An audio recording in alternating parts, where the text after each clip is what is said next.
નમસ્કાર દોસ્તો, સ્વાગત છે આપ સૌનું અમારી યુટ્યુબ ચેનલ પર। અત્યાર સુધીના સૌથી મહત્વના અને મોટા સમાચાર સામે આવી રહ્યા છે। આપણે જાણીએ છીએ આમ આદમી પાર્ટીના ડેડિયાપાડાના ધારાસભ્ય ચૈતર વસાવા કે જેમને રાહત તો મળી, જેલની બહાર તો આવી ગયા, પરંતુ લોકોને એવું લાગી રહ્યું હતું કે વિધાનસભાના આ સત્રમાં બીજા દિવસે હવે તેઓ ઉપસ્થિત રહ્યા હતા ત્યારે તેઓ સવાલ પૂછી શકશે ખરા। પરંતુ દોસ્તો, એમણે સવાલ તો પૂછ્યો અને એમનો જવાબ પણ મળ્યો।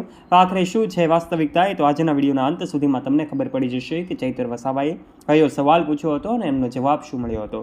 ત્યારે જાણવા માટે વિડીયોમાં અંત સુધી બન્યા રહેજો। અને ચેનલ ઉપર જો તમે પહેલી વાર આવ્યા છો અને હજુ સુધી સબસ્ક્રાઇબ નથી કરી તો વહાલા દોસ્તો, આજે જ નીચે રહેલું બેલ આઇકન દબાવીને સબસ્ક્રાઇબ કરી લેજો અમારી યુટ્યુબ ચેનલને।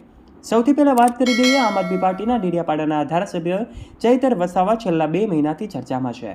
5 જુલાઈના રોજ એમની ધરપકડ થઈ હતી અને ત્યારબાદ 3 દિવસ માટે શરતી જામીન ઉપર જેઓ વિધાનસભામાં ચોમાસુ સત્રમાં હાજરી આપવા માટે બહાર આવ્યા છે, ત્યારે એક બાદ એક દિવસો જઈ રહ્યા છે। આજે વિધાનસભાના એ સત્રનો 3જો દિવસ છે, પરંતુ ગઈકાલે જ્યારે બીજા દિવસે ચૈતર વસાવા સહિતના ધારાસભ્યો પહોંચ્યા હતા ત્યારે ચૈતર વસાવાએ એક પ્રશ્ન પૂછ્યો હતો। એ પ્રશ્નમાં એવું હતું કે તેમણે પોતાના જે મત વિસ્તાર છે ત્યાં એમણે 220 kVનું જે સ્ટેશન છે સ્થાપવા માટે માંગ કરી હતી, પરંતુ એમને જવાબમાં એવું મળ્યું હતું કે 3 જિલ્લાઓ વચ્ચે એક સ્ટેશન હોય છે, એટલે કે વડોદરા જિલ્લામાં સ્ટેશન છે, એટલે એને જે કાંઈ પણ જેટકોનું સ્ટેશન છે સ્થાપી નહીં શકાય એવી વાતો હતી। એમના પ્રશ્નનો જવાબ પણ મળ્યો હતો। આમ આદમી પાર્ટીના આ ચૈતર વસાવા જે છે, આજે છેલ્લો દિવસ છે, આજે તેઓ ફરી જેલમાં જશે અને ત્યારબાદ આવતીકાલે સુનાવણી હાથ ધરવામાં આવશે। હાઈકોર્ટમાં એમની જામીન અરજી ઉપર જ્યારે સુનાવણી હાથ ધરવામાં આવશે ત્યારે ખબર પડશે કે ચૈતર વસાવાનો જેલવાસ લંબાશે કે પછી એમને જેલવાસમાંથી મુક્તિ મળશે।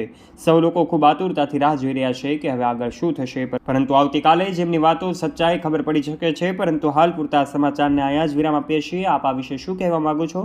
આપના વિચારો, આપનું મંતવ્ય નીચે કમેન્ટ બોક્સમાં કમેન્ટ કરીને આપ અવશ્ય જણાવજો। જો વિડીયો પસંદ આવ્યો હોય તો વિડીયોને લાઇક કરજો, તમારા ફ્રેન્ડ્સ સાથે ગ્રુપમાં શેર કરવાનું ના ભૂલતા, અને આવા ઇન્ફોર્મેટિવ અને રસપ્રદ વિડીયોઝ નિહાળવા માટે નીચે રહેલું બેલ આઇકન દબાવીને સબસ્ક્રાઇબ કરજો અમારી ચેનલ।